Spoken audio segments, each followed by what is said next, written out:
than so many alternatives. We fight the economic ignorance, but in the end, we shake hands and honor the result.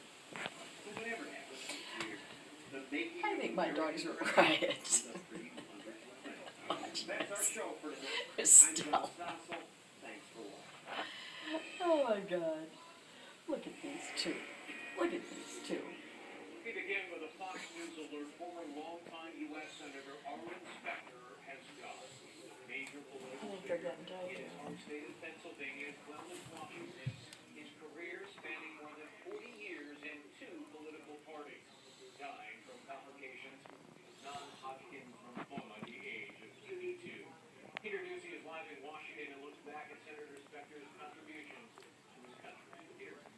And Greg, we just heard from President Obama. He released a statement that says Arlen Specter was always a fighter from his days stamping out corruption as a prosecutor in Philadelphia to his 3 decades of service in the Senate. Arlen was fiercely independent, never putting party or ideology ahead of the people he was chosen to serve.